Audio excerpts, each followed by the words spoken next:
ہندوستان میں یہ عقیدہ صدیوں سے چلا آ رہا ہے کہ ایشور بعد انسانوں کی شکل میں ظہور لیتا ہے۔ اسی عقیدے کے مطابق سری رام چندر، سری کرشن اور مہاتما بدھ کو ایشور کے اوتار سمجھا جاتا ہے۔ ہندوستان میں مذہبی پیشواؤں کو ایشور کے اوتار سمجھ کر ان کی مورتیوں کو بھگوان کے روپ میں پوجا بھی گیا۔ دنیا بھر میں سب سے زیادہ مورتیاں مہاتما بدھ کی بنائی گئیں اور سری رام چندر اور سری کرشن سے زیادہ ان کی پرستش کی گئی، کیونکہ بدھ دھرم ہندوستان سے نکل کر پورے مشرق بعید میں پھیل گیا تھا۔ مہاتما بدھ دیوتاؤں کے قائل نہ تھے، خدا کو ایک مانتے اور نجات آخروی پر یقین رکھتے تھے۔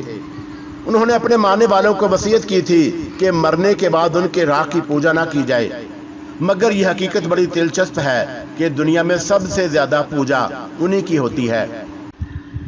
جو ہی اس نے گردن اوپر اٹھائی، اس کے بازوؤں کے حلقے میں ایک سیاہ بلی دیکھ کر میں حیران رہ گیا۔ ارے شاسترو، یہ بلی تو بڑی پیاری ہے۔ سیاہ ریشمی کھال میں بلی کی سبز آنکھیں پتے کی طرح چمک رہی تھی۔ شاسترو کہنے لگا، یہ سامی بلی ہے پربو، اس کا نام سومی ہے، مگر اس ویرانے میں یہ بلی کہاں سے آ گئی؟ آئی نہیں، لائی گئی ہے۔ 1 سال ہوا مالک کے ساتھ میں نے برما کا سفر کیا اور وہیں سے ایک جوڑا لے آیا۔ پھر شاسترو اچانک اداس نظر آنے لگا اور غم زدہ لہجے میں بولا، مگر 3 دن ہوئے راما مر گیا۔ راما کون؟ سومی کا ساتھی، اس کا نام رامی تھا۔ راما تھا جب سے سومی اپنے پریتم سے بچھڑی ہے، اس وقت سے 8 پہر سوگ مناتی رہتی ہے۔ یہ تو بہت برا ہوا شاسترو، ساتھی کے بغیر زندگی اجیرن ہو جاتی ہے۔ کیا بتاؤں پربو، اس سومی کی بچی نے بہت پریشان کر رکھا ہے۔ رات بھر چیختی چلاتی روتی اور بین کرتی ہے۔ 3 راتیں ہو گئی اسے سوگ مناتے ہوئے، یہ راما کو بھولتے ہی نہیں۔ دن تو جیسے تیسے کٹ جاتا ہے، مگر رات کو اس کی حالت غیر ہو جاتی ہے۔ کبھی کبھی تو سومی کی چیخیں سن کر میرا کلیجہ بھی پھٹنے لگتا ہے۔ اس کی آہیں کراہیں بے چین کر دیتی ہے۔ 3 راتوں سے میں اسے گود میں لیے پھرتا ہوں۔ مجھے ڈر تھا کہ کہیں سومی کی چیخیں سن کر آپ کی نیند اچاٹ نہ ہو جائے۔ رات بھر سے گود میں لیے کبھی باغ میں پھرتا، کبھی چھت پر نکل جاتا۔ آدھی رات کو بڑی مشکل سے چپ ہوئی، مگر تھوڑی دیر پہلے اس نے پھر چیخنا اور کراہنا شروع کر دیا، تو میں اسے برجی پر لے گیا۔ راما اور سومی اسے برجی پر آتے تھے۔ یہ کہہ کر شاسترو نے مغربی فیصل کی برجی کی طرف انگلی اٹھا دی۔ پھر اچانک میری طرف متوجہ ہو گیا، پربو، رات سومی کی چیخیں سن کر کہیں آپ پریشان تو نہیں ہوئے؟ رات جس پریشانی میں کٹی اس کا ذکر پہلے ہی کر چکا ہوں، لیکن یہ حقیقت جان لینے کے بعد کہ رات جو چیخیں اور غیر انسانی آوازیں میرے سوتے جاگتے ذہن سے ٹکراتی رہیں وہ سومی کی تھیں، تو مجھے اپنے آپ پر بھی غصہ آنے لگا کہ یوں ہی میں نے ان چیخوں کو پر اسرار بنا دیا اور سروپ جی کے متعلق بھی شکوک و شبہات کا اظہار کرتا رہا۔ اگر میں سروپ جی سے کوئی الٹا سیدھا سوال کر بیٹھتا تو کتنی شرمندگی اٹھانی پڑتی۔ شاستروں نے میرے ذہن کے گزشتہ رات کے تمام منحوس اندیشے دور کر دیے اور اب میں بڑے غور سے سومی کو دیکھنے لگا۔ وہ شاستروں کے بازوں میں یوں دبکی ہوئی تھی جیسے یہ سبز یہ بازو اس کے سکون کا گہوارہ ہوں۔ اس کے سیاہ بال ریشم کی مانند ملائم اور چمکدار تھے۔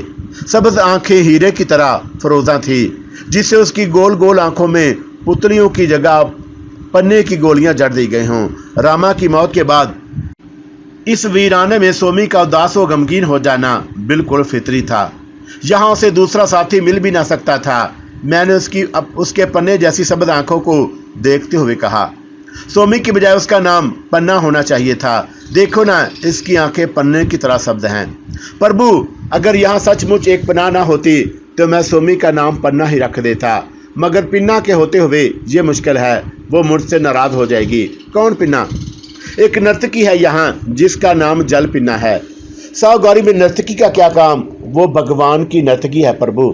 اچھا، میرے لیے یہ اطلاع دلچسپ بھی تھی اور حیرت انگیز بھی کہ 100 گاری میں کوئی نرتکی بھی رہتی ہے، مگر میں نے جان بوجھ کر اس کا ذکر وہیں چھوڑ دیا اور پوچھنے لگا، راما کے بغیر اب تمہاری سومی کا کیا حشر ہوگا شاسترو؟ بس تھوڑے دن کی پریشانی ہے، پھر اس کا دل لگ جائے گا۔ وہ سومی کو پیار سے دیکھتا ہوا بولا، مگر اس ویرانے میں کون سی دلچسپی ہے کہ غریب کا دل بہل سکے؟ प्रभु, औरत हो या बिल्ली, जब माँ बन जाती है तो उसके सब दुख दूर हो जाते हैं। सोमी भी चंद रोज में माँ बनने वाली है, फिर ये अपने बुलुंगरों के साथ खेलती रहेगी। शास्त्रों स्वामी के होने वाले बच्चों का जिक्र सुनकर उस दिलचस्पी से जिक्र कर रहा था जैसे वो भी उसी कुंबे का कोई फर्द हो। अचानक उसे कोई बात याद आ गई। प्रभु, आप नहा धोकर फारग हो जाओ, मैं नाश्ता ले आऊं। मालिक आपका इंतजार कर रहे होंगे, मैंने पानी गर्म कर दिया है, आओ आपको गुस्ल खाने तक ले चलूं। फिर उसने सोमी को झूला देते हुए क्लांच भरी और मगरबी फसील की तरफ हो लिया। मैं चुपचाप उसके पीछे पीछे चलने लगा। मशरिकी आसमान पर सूरज का सुनहरा अर्थ सफेद अबर यारों की तरफ बढ़ रहा था जो धुएं की लकों की तरह उड़ते फिर रहे थे। हवा ज्यादा तेज न थी, मगर उसके झोंकों से दरख्तों की शाखें बदमस्त शराबियों की मानद झूम रही थीं। साउगारी के वसी और रीद पार्क में फूलों की झाड़ियां और कुबड़े दरख्तों की शाखें अपनी बाहें फैलाए जैसे मुझे खुश आमदीद कह रही थीं। ये था साउगारी में मेरे पहले दिन का आगाज, जो खिलाफे तवक्का बड़ा खुशगवार था। गुस्ल और नाश्ते से फारग हो जाने के बाद स्वरूप झाऊ जी से मिलना था, जो शायद मुझे मेरे फराइज और ड्यूटी से आगाह करना चाहते थे।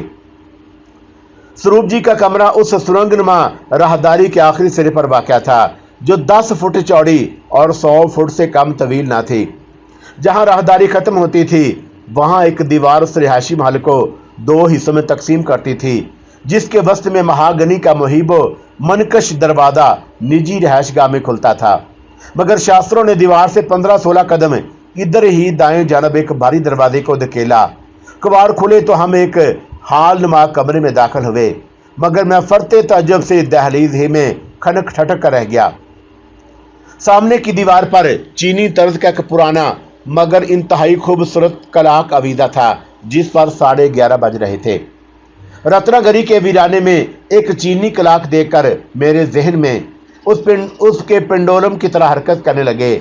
उस कलाक ने मेरी एक मुश्किल तो आसान कर दी और मैंने वहीं खड़े खड़े अपनी घड़ी का टाइम दुरुस्त किया। बाद में पता चला कि यह कलाक 1.5 सदी पुराना और चीन के शाही खानदान की यादगार है, जिसे स्वरूप जी ने किसी डच सियाह से भारी कीमत देकर हासिल किया था। इल्म तहकीक के साथ साथ उन्हें कदीम नवारदात जमा करने का शौक था। चुनाचा उनके कमरे में मुतअद्दद पुरानी अशिया बड़े करीने और सलीके से सजाई गई थीं। उनमें अशोक आजम की लाठ का एक मरमरी मॉडल और भगवान बुद्ध की 2 कद आदम नायाब चोबी मूर्तियां खास तौर से काबिल जिक्र हैं, जो रंगत और महाराना तराश खराश के एतबार से हूबहू भगवान बुद्ध की शबीह मालूम होती थी। यूं लगता था जैसे वो बेनफ्से नफीस कमरे में मौजूद हैं।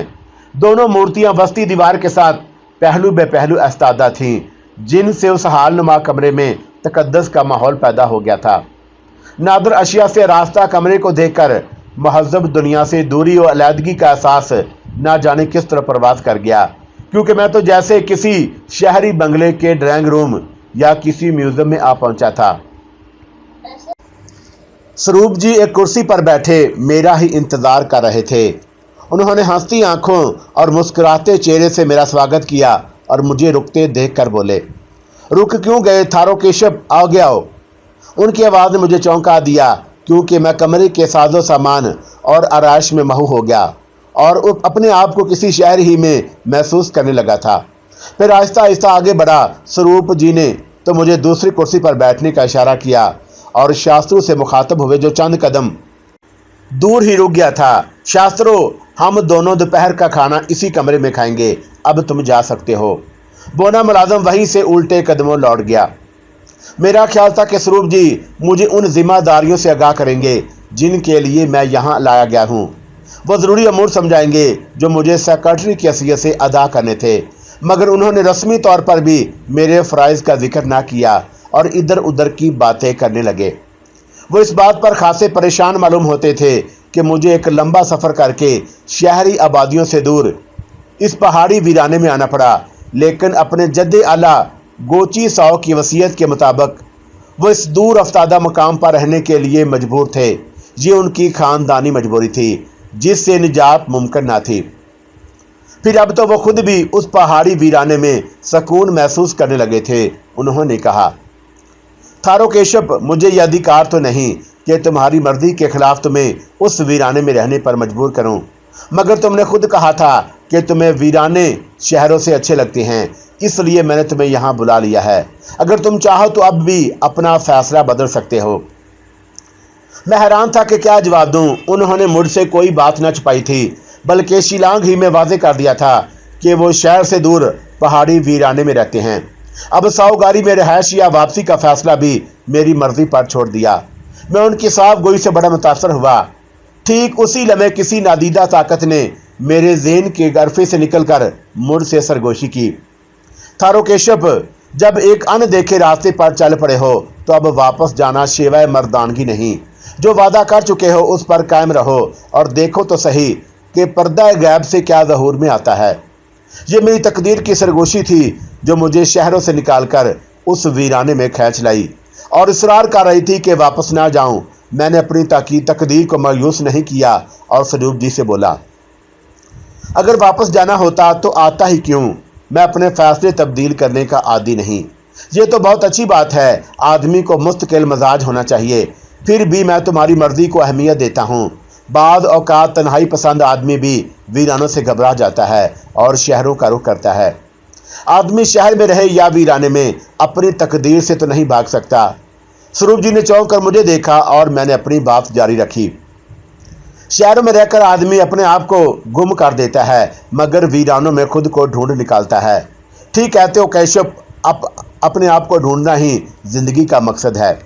हर आदमी के अंदर एक वीराना होता है स्वरूप जी, वो वीराना रत्नागिरी का हो या उसकी अपनी आत्मा का। निर्वाण की तलाश में उसे कभी ना कभी उस वीराने में आना ही पड़ता है। स्वरूप जी के हलक से एक चीख सी निकली। मुझे बेहद खुशी हुई है थारोकेशप कि मैंने सही आदमी का इंतखाब किया है। साओगारी में तुम्हारी आमद जरूर मेरी मुक्ति का जरिया बनेगी और मैं जीवन के अजाब से छूट जाऊंगा। इन अल्फाज की संगीनी ने मुझे झंझोड़ कर रख दिया। साओ खानदान ने तो गोची साओ के जरिए मुक्ति और निजात का रास्ता तलाश कर लिया था। फिर स्वरूप जी को किस मुक्ति की तलाश थी जिसके लिए उन्होंने मेरा इंतखाब किया और जीवन के अजाब से निजात चाहते थे। मैं परेशान होकर बोला, मैं आपका मतलब नहीं समझा। समझ जाओगे। उनकी आवाज़ किसी शदीद करब से बोझल हो गई। मैंने महसूस किया कि वो कुछ कहना भी चाहते हैं, कुछ छुपाना भी चाहते हैं और उनके अंदर छुप कर बैठे हुए किसी सरबस्ता राज ने उनकी ज़िंदगी को अजाब में मुब्तला कर रखा है। मगर वह सरबस्ता राज, वो सरनहाल क्या है जिसने उनकी ज़ुबान पर ताले डाल दिए हैं। मेरे ज़हन में अगरचा कई सवाल दाव वरले की तरह चक्कर काट रहे थे और सबसे अहम सवाल तो यही था कि मुझे यहाँ क्यों बुलाया गया है, मेरे फ़राइज़ क्या हैं, काम क्या है और साओगारी में निर्वाण का वो कौन सा पुरअसरार दरवाज़ा है जो मेरे बगैर खुल ही नहीं सकता। ये सब बातें पूछने से ताल्लुक़ रखती थी, मगर स्वरूप जी की बुजुर्गी और उनके ज़हनी कर्ब के ख्याल से मैंने कोई सवाल मुनासिब ना समझा, क्योंकि बातें करते करते रत्नागिरी के वीराने से निकलकर वो अपनी आत्मा के वीराने में दाखिल हो गए थे और ये वीराना रत्नागिरी के वीराने से कहीं ज़्यादा दूर अफ्तादा, सनसान और पुरहोल था, जहाँ वो बिल्कुल यको तनहा खड़े अपनी निजात के लिए पुकार रहे थे और मैं इन हालात में उन्हें मज़ीद परेशान करना नहीं चाहता था। चंद लम्हों की खामोशी के बाद वो खुद ही कहने लगे, बाद दुख आदमी को विरसे में मिलते हैं, मेरा दुख भी मुआरसी है, मगर दूसरों से अपना दुख बयान कर देने से आदमी का दिल का बोझ हल्का हो जाता है। नहीं थारोकेशप, मेरा मामला आम लोगों से मुख्तलिफ है। आदमी के दिल का बोझ हल्का हो जाता है। नहीं थारोकेशप, मगर तुम्हें परेशान होने की ज़रूरत नहीं।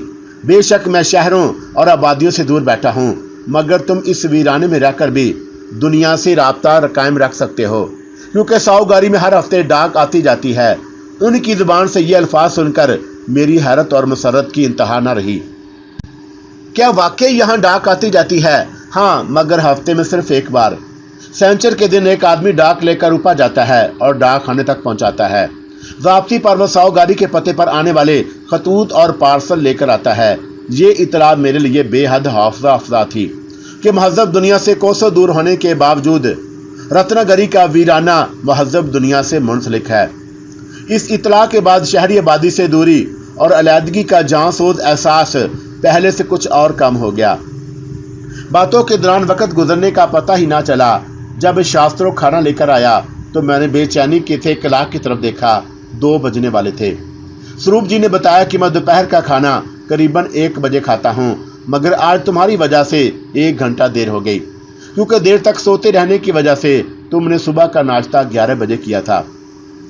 मैंने उनसे माजरत की कि मेरी वजह से उनके मामूल में 1 घंटा की ताखीर हो गई।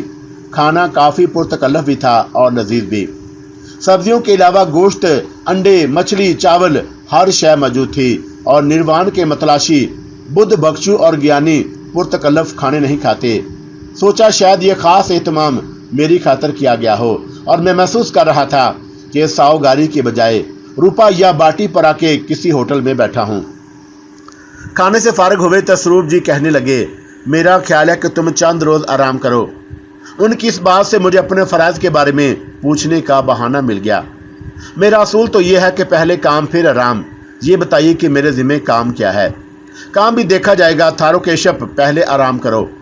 मैं हैरान रह गया कि उन्होंने मुझे एक गैर मामूली तनख्वाह पर मुलाजम रखा और सफ़र के अखराजात के अलावा मेरी चाची को 500 रुपये भी भिजवा दिए। लेकिन काम के बारे में पूछा तो आराम करने का मशवरा देकर टाल गए। फिर शास्त्रों से मुखातब हुए, तुम केशव को रत्नागिरी की सैर कराओ और उनके आराम का पूरा ख्याल रखो। ये थी सावगारी में स्वरूप जी से मेरी पहली मुलाकात, जिसने मुझे एक नए तहैयर से दो चार कर दिया। मुलाकात से फारिग होकर मैं अपने कमरे में आ गया और सोचने लगा कि आखिर स्वरूप जी ने मुझे किस मकसद के लिए अपना सेक्रेटरी रखा है।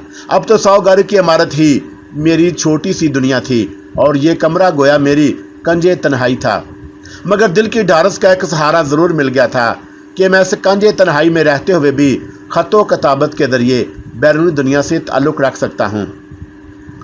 यहाँ हफ्ते में एक बार डाक आती जाती थी, अगरचे डाक के 2 दिन गुजर चुके थे, क्योंकि मैं पीगू के हमरा इतवार की रात को यहाँ पहुँचा था। आज सोमवार था और अगले शनिचर में पूरे 5 दिन पड़े थे। मगर जी में आई कि क्यों ना आज ही चाची के नाम चिट्ठी लिख दूं और उसे बताऊं कि मैं कहाँ आ गया हूँ। चिट्ठी लिखने में कुछ वक्त भी कट जाएगा और दिल का बोझ भी हल्का हो जाएगा। अब इस बार मैं सोच ही रहा था कि शास्त्रों आ धमका और बोला, प्रभु बाहर समा बड़ा खुशगवार है। ऐसे खूबसूरत मौसम में रत्नागिरी की सैर मन को शांति देती है। सैर भी होती रहेगी। शास्त्रों, मुझे तो सावगारी के बारे में कुछ बता, यहाँ कौन कौन रहता है? क्या बताऊं, गिनती के चंद आदमी हैं और 1-2 रोज में आप सबको पहचान लोगे। इस छोटी सी दुनिया में ज्यादा फासले नहीं, मगर सावगारी के बाहर दुनिया बड़ी वसी और सुंदर है। आप रत्नागिरी को देखोगे तो इस वादी को पसंद करोगे। प्रभु, रत्नागिरी की सैर का मशवरा स्वरूप जी ने भी दिया था।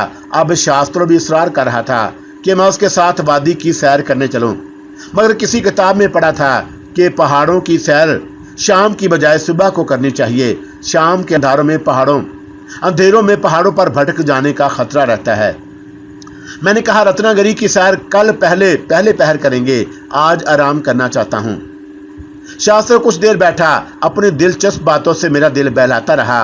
वो जिस्मानी लिहाज से बेशक बोना और नामुकम्मल आदमी था, लेकिन दिमागी तौर पर आम लोगों से कहीं ज्यादा मुकम्मल और बड़े मुंतकी अंदाज में बातें करता था। 4 बजे जब जाने लगा तो बोला, प्रभु यहाँ आपकी देखभाल मैं ही करूँगा। अगर मुझसे कोई गलती हो जाए तो मालिक से शिकायत ना करना, बल्कि मुझी पर अपना गुस्सा निकाल लेना। अरे मैं जानता हूँ तो कोई गलती नहीं करेगा। करूँगा प्रभु, हर आदमी से कोई ना कोई गलती ज़रूर हो जाती है, सिर्फ भगवान गलती नहीं करता। मैं उस बोने की ये कद आवर बात सुनकर महफूज हुआ और मुस्कुराकर बोला, अगर तुझसे कोई गलती हो भी गई तो तेरी ही तरह दिलचस्प होगी। शास्त्रों ने दांत नकोस दिए, भूल रहे हो प्रभु, कोई गलती दिलचस्प नहीं होती। अरे होती है, जैसे तू खुद एक मुजस्समे गलती है। वो हंस दिया, अच्छा मैं कोशिश करूंगा, अगर मुझसे गलती हो जाए तो वो दिलचस्प हो। ये कहकर वो रुखसत हो गया। रात के खाने पर उससे फिर मुलाकात हुई। कहने लगा, प्रभु आज रात घोड़े बेचकर सो जाना, सुबह तक सफर की थकावट बिल्कुल दूर हो जाएगी। उस रात वाकई बड़ी गहरी नींद आई। ऐसा बेसुध होकर सोया कि कोई होश ना रहा और सुबह जागा कहाँ जगाया गया। आंखें खोलकर देखा तो शास्त्रों मेरा कंधा हिला रहा था। उठो प्रभु, देर हो गई। मैं अंगड़ाई लेता हुआ उठकर बैठ गया। पूरी नींद लेने से जिस्म का हल्का हल्का सा लग रहा था। अरे शास्त्रों, आज तो खूब नींद आई। वो तो आनी ही थी, क्योंकि रात मुझसे एक गलती हो गई थी। कैसी गलती? मैंने आपके कहवे में नींद की एक गोली मिला दी थी। वो किस लिए? नींद की गोली किस लिए होती है? मगर मैं तो गोलियों का आदी नहीं। मैंने आंखें दिखाई। क्षमा कर दो प्रभु, गलती हो गई। जा माफ किया, क्योंकि तेरी गलती दिलचस्प थी। मैं रात भर मजे से सोया। अभी बिस्तर पर ही था कि यकायक साओगारी की पूरी इमारत घंटियों के शोर से गूंजने लगी। मैं घबराकर बिस्तर से उठा तो शायद सुबह ही सुबह कोई हादसा पेश आ गया है और साओगारी के वासियों को किसी खतरे से आगाह किया जा रहा है। मेरे चेहरे पर घबराहट और परेशानी का सार देकर शास्त्रों मुतमिन लहजे में बोला, घबराओ नहीं प्रभु, ये पूजा की घंटियां हैं। पूजा की घंटियां? हाँ, हर मंगल के दिन यहाँ नाच पूजा होती है। आज भी मंगल है। नाच पूजा का सुनकर जहन में एक नया एहसास अंगड़ाई लेने लगा। ये नई बात मालूम हुई थी। मगर नाच पूजा होती कहाँ है? मंदिर में और कहाँ होगी? अच्छा, तो यहाँ कोई मंदिर भी है। इस इमारत में भगवान बुद्ध का एक मंदिर है और साओगारी में रहने वाले बख्शु इस हिस्से में रहते हैं। मैंने सोचा कि यह साओगारी तो बड़ी अजीबोगरीब इमारत मालूम होती है। 3 सदियों से यहाँ निर्वाण और ज्ञान का सिलसिला जारी है।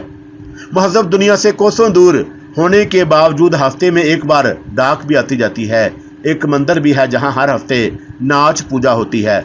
नाच पूजा से पहले घंटियां भी बजती हैं और शास्त्रों ने किसी नर्तकी का जिक्र भी किया था जो साओगारी पर हुकूमत करती है।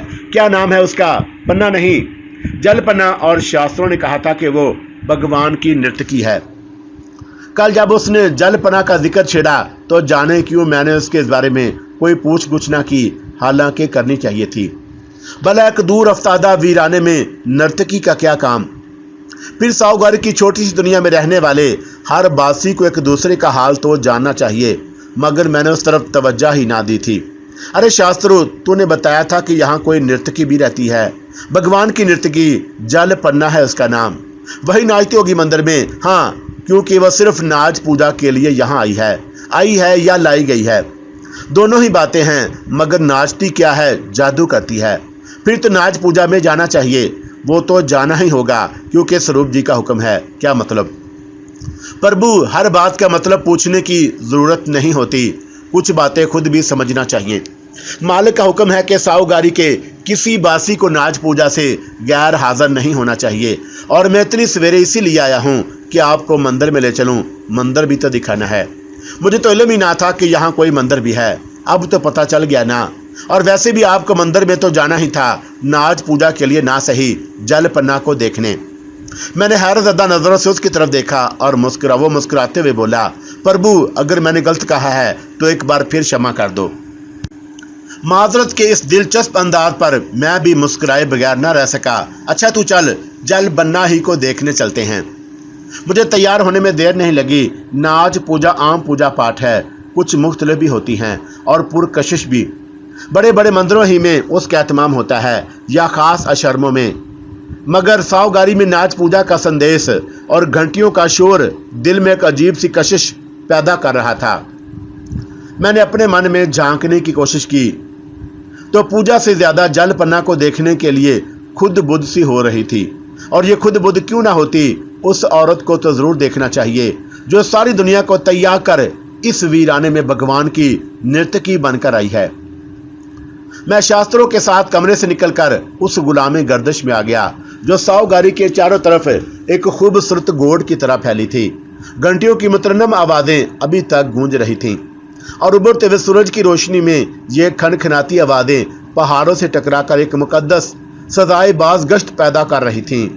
हम गुलामी गर्दिश में पिछम की सिमत हो लिए फसील के साथ साथ एक तंग सी गली इमारत के पिछले हिस्से में चली गई थी। गली के अख्ताम पर सागवान का एक भारी दरवाजा था जिस पर कदीम बुद्ध तर्ज के नक्शो निगार खुदे हुए थे। दरवाजे के साथ ही 7 सीढ़ियों का एक संगी जोरीना मंदिर की राहदारी में उतरता था जो बरामदे की तरह बड़े बड़े भारी मगर पिस्ता कामत सतूनों पर खड़ी मंदिर के इर्द गिर्द फैली थी। उसी राहदारी या बरामदे की छत के साथ कांसी की दर्जनों घंटियां दूर तक आवीजा थी जिन्हें पीतल की एक लंबी जंजीर ने बाहम मुंसलिक कर रखा था। उस जंजीर का सिरा पिछम की जानब बैठे हुए एक बुद्ध बख्शु के हाथ में था। वो जंजीर हलाता तो छत से लटकती हुई दर्जनों घंटियां एक साथ बजने लगती। हम दोनों बरामदे में चलते रहे और हमारे सरों के ऊपर कांसी की घंटियां एक सरूर अमीज आहंग से बजती रहीं। फिर एक चौड़ा और भारी दरवाजा अबूर करके हम ऊंची छत वाले एक हाल नुमा कमरे में दाखिल हुए, जिसकी नीम तारीख फिजा में संदल की खुशबू बसी थी। ये खुशबू भगवान की अजीज थी। उसी निस्बत से बुद्ध मंदिरों और पगोडों में संदल सुलगाया जाता है, और ये भी भगवान बुद्ध का मंदिर था। हाल में अंधेरे की वजह से फौरी तौर पर उन लोगों की शक्लें तो दिखाई ना दे सकी जो नाच पूजा के लिए जमा हुए थे। अलबत्ता पीछे दरबार के वस्त में भगवान बुद्ध का 16-17 फुट ऊंचा और भारी भरकम मुजस्मा जरूर नजर आया, जो मंदिर की ऊंची छत से टकरा रहा था। यह मुजस्मा सुर्ख रंग के पत्थर से तराशा गया और भगवान बुद्ध की उस मखसूस कफियत को पेश करता था जिसमें उन्हें निर्वाण हासिल हुआ, और हम दोनों उसके करीब ही एक दीवार से लगकर बैठ गए। होले होले मंझगे अंधेरे में साहूगारी के बासियों की परछाइयां नजर आने लगी। उनकी तादाद मेरे अंदाजे से कहीं ज्यादा थी, क्योंकि पत्थर की तरह जिन साकतों सामत परछाइयों को मैंने शुमार किया वो 24 थीं। 5 परछाइयां एक अलग सफ में बैठी दिखाई दी। वो 5 औरतें थीं, और ये इंकशाफ वाकई हैरानकुन था कि यहाँ कम से कम 5 औरतें भी रहती हैं। मैं तो समझता था कि साहूगारी में गिनती के सिर्फ 10-12 आदमी होंगे, लेकिन अब पता चला कि मामला कुछ मुख्तलिफ है। इतने लोगों की मौजूदगी ज़ाहिर करती थी कि साहूगारी एक छोटी सी बस्ती की हैसियत रखती है, और दुनिया से लैदगी और तन्हाई का एहसास कुछ इतना परेशान को नहीं हो सकता जितना शुरू में मुझे हुआ था। वो 7 बख्शू भी जिन्होंने अपनी जुबानें कटवा दी थी, अपने मखसूस गेरवे चोलों में एक तरफ हल्का सा बांधे बैठे थे। उनके पीछे कुछ और बख्शू भी उसी लिबास में मौजूद थे। पीगू और साहूगारी के वाहद बैरूनी फाटक का चौकीदार भी एक जानब बैठा दिखाई दिए। अभी मैं मंदिर में मौजूद लोगों का जायजा ही ले रहा था कि स्वरूप जी एक पुरोहित के हमरा पिछमी दरवाजे से दाखिल हुए। बाद में मालूम हुआ कि वह पुरोहित गंजाल था, जो स्वरूप जी के बाद साहूगारी की सबसे अहम शख्सियत थी। उनके बैठते ही गूंजती हुई घंटियों का शोर यकलख्त थम गया, और मंदिर की सांस लेती खामोशी में पुरोहित गंजाल ने अपने हलक से एक अजीब सी आवाज निकाली। उस इशाराती आवाज के साथ ही किसी नादीदा गोशे में ढोलक, बांकियां और कांसियों की थालियां एक मखसूस आहंग से बजने लगी। ये तिब्बत, बर्मा और असम के बुद्ध आश्रमों की खास मौसीकी थी, जिसकी गत पर एक नर्तकी घुंघरों की छनाके तोड़ती और अपने दोनों हथेलियों पर पीतल के दिए लहराती अकबी दरवाजे से इस तरह नमदार हुई जैसे आकाश की कोई अप्सरा किरणें बखेरती हुई धरती पर उतर आए। मंदिर के मंझगे अंधेरे में जो दियों की रोशनी में जर्दी माइल हल्के से उजाले में बदल गया था, और सुबह के वक्त नाज पूजा में दिए गोया तलुए आफ्ताब की अलामत थे। नर्तकी का चेहरा तो साफ दिखाई ना दिया, मगर कपकपाती थरथराती शुआओं के अक्स एक सडोल कुंदन बदन और गोरे से मुखड़े की झलक दिखा रहे थे, जिससे अंदाजा होता था कि यकीनन वो सुंदर होगी। हवा के झोंके की लहर लेती वह भगवान बुद्ध के हजूर पहुंची और अपनी दोनों बाहें लहराकर गर्दन झुका दी। पीतल के दिए उसकी साफ हथेलियों पर अफरोजा थे, जिनकी जर्द किरणें भगवान के सुर्ख जिस्म पर मुनअकस हो रही थी। 2-3 लम्हे उसी हालत में खमीदा रहने के बाद वो संगीत के साथ भरती, छनाके जगाती और दिए लहराती नाच के भाव काटने लगी। ढोलक, बांकिया और कांसी की थालियों की मधुर ताल और पर उसके घुंघरुओं की मौसीकी और नाच की दिलकशी गोया जादू बखेर रही थी। कभी वो बदन लचकाती, कभी दोहरी होती, कभी नागन की तरह झूमती और कभी मौजे गर्दाब की तरह घूमती हुई खुद भी एक मौजे फरोजा नजर आती थी। और इस हालत में भी दोनों दिए उसकी हथेलियों पर जैसे जम कर रह गए थे। उसके रक्स का हर बाव, गत भरने का हर अंदाज, सिम उठाने का हर जाविया इतना दिलकश था कि आंखें पलक तक झपकना भूल गईं। मैंने बंगाल की आर्ट काउंसिलों, कला आश्रमों और नाट सभाओं में हिंदू और बुद्ध रक्स के कई नमूने, कई अंदाज देखे थे। भारत टाइटम से लेकर मिनीपुर तक जो असम ही का एक मखसूस नाच है, रक्स की कितनी किस्मों का नज़ारा किया था, लेकिन ऐसा सुंदर नाच पहली बार देख रहा था, जिसे देखकर मन को एक अजीब सी शांति मिल रही थी। यूं लगता था जैसे आदमी स्वर संगीत की लहरों में डूबने लगा है और दिल में ज्ञान की ज्योत सी रोशन हो रही है। मंदिर में बैठा हर आदमी कहीं खोकर रह गया था। ये नाच भक्ति का एक छूता रंग था जिसने मेरे ज़हन में जवार भाटे की कैफियत पैदा कर दी।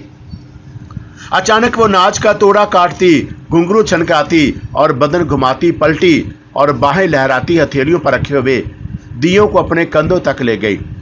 दियों की रोशनी में उसका चेहरा गुलाब की तरह खिलता हुआ नजर आया। वो बेहद सुंदर और नौजवान थी, 16-17 वर्ष की उम्र, लेकिन रक्स के फन में पुख्ता। अब मुझ पर यह भेद भी खुल गया कि शास्त्रों ने उसका खसूसी जिक्र क्यों किया था। उसी लम्हे शास्त्रों ने सरगोशी की, प्रभु ये है जलपन्ना, भगवान की नर्तकी। मैं जलपन्ना को देखने में खोस आ गया। शास्त्रों मेरी मोहय्यत देकर धीरे से बोला, मेरा ख्याल है कि पन्ना आपके मन मंदिर में नाच रही है। ये ख्याल कुछ गलत ना था। मैं पन्ना के पांव की हर जुम्बश और घुंघरू का हर छनाका अपने दिल की कोठरी में सुन रहा था और हर धमाके की लर्जिश जैसे मेरी प्यासी आत्मा को सुकून बख्श रही थी। पन्ना के नाच ने मुझे भक्ति के एक नए रुख से आशना किया था। वो अपने घुंघरू बजाती और दिए लहराती एक बार फिर घूम गई। साथ ही उसने अपने बाहों को भी तेजी से घुमाया और एक दिए एक दायरे में चक्कर काटने लगी। उनकी लुएं थरथराकर बारीक हो गईं। फिर लहर लेकर उसने दोनों दिए भगवान के चरणों में रख दिए और खुद भी वहीं ढेर हो गई।